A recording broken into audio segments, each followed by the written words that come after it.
Hello everyone, and welcome back to our channel, your go-to space for unpacking the latest political developments, uncovering the truth behind headlines, and holding leaders accountable.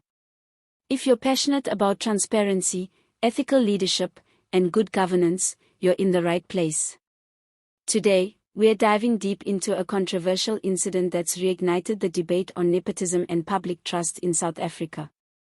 In what turned into a fiery session at the National Assembly on Tuesday, tensions ran high as Economic Freedom Fighters Member of Parliament, Cyril Ramaphosa, took a bold stand against what he called blatant nepotism in government appointments.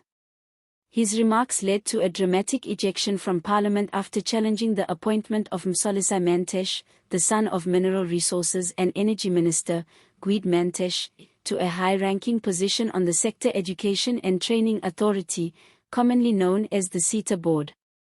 Now, for those unfamiliar with SETAs, they are government-created bodies designed to coordinate education and training in various sectors of the economy. The objective? To develop skills, improve workforce competence, and promote inclusive economic participation. But when appointments to these bodies become questionable, it throws a shadow over their purpose and undermines public faith in the entire process. Let's take a closer look at what happened. During a debate centered on government accountability, Cyril Ramaphosa didn't hold back. He openly criticized the ANC for what he alleged to be systemic nepotism, the practice of giving jobs and benefits to family members or close allies, regardless of merit. According to Ramaphosa, the nomination of Msolisa Mantashe to the SETA board raises serious red flags about transparency and merit-based selection. He insisted that such appointments are a threat to democratic values and to the development of a capable state. In his words, "We cannot stand idle while the ruling party continues to appoint family members to state positions." As expected, his comments triggered a storm of backlash from ANC members, who accused him of spreading unsubstantiated accusations and disrupting the decorum of the assembly. The atmosphere grew tense and heated, and ultimately, the Deputy Speaker, Lechisa Tseneli, stepped in. After a series of confrontations and disruptions, Tseneli made the call to eject Ramaphosa from the chamber. But even as Ramaphosa was being escorted out, he made it clear that he was not backing down.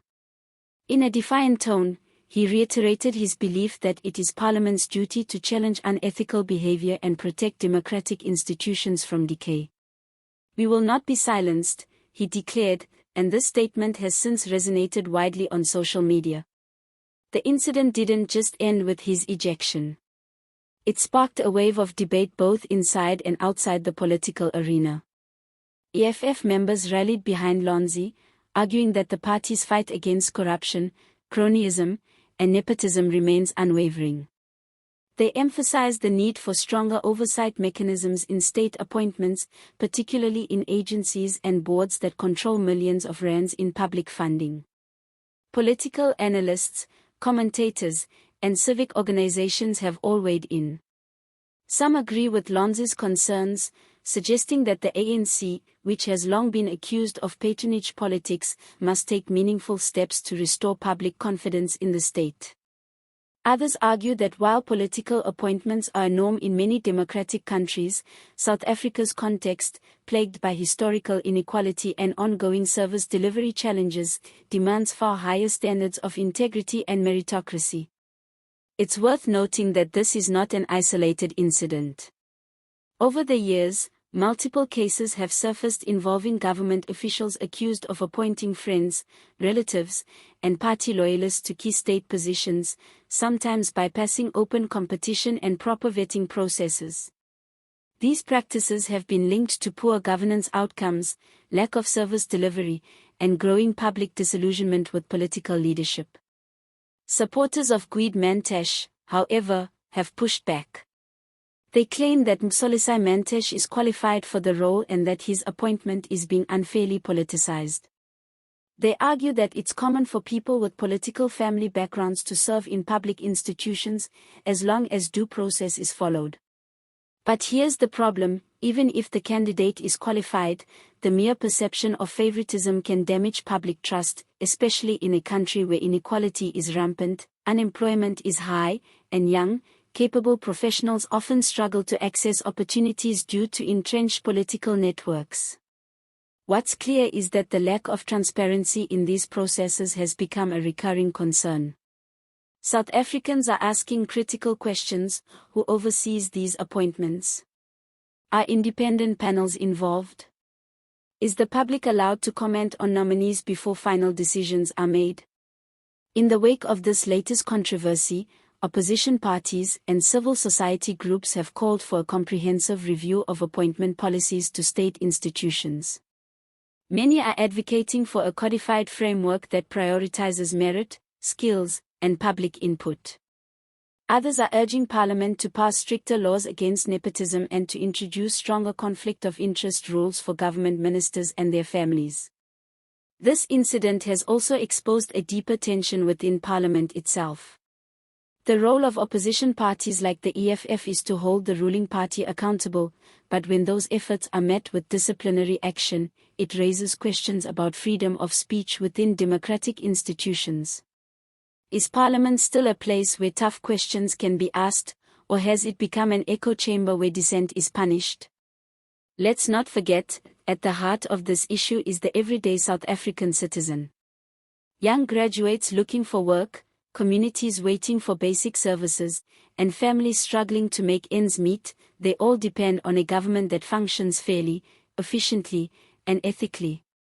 When leaders put personal connections over public interest, the cost is borne by the people. So, what's next? The ANC is under pressure to respond.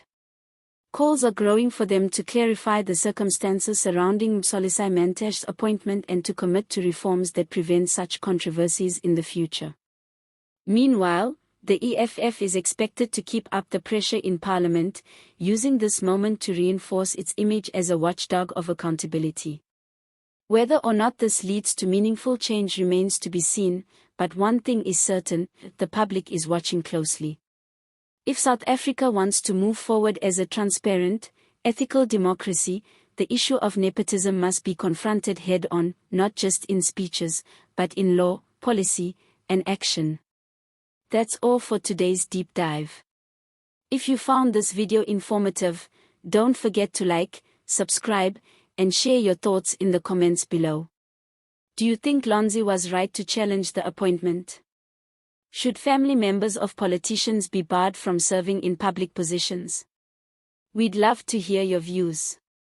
Thanks for watching, and as always, stay informed, stay critical, and stay engaged.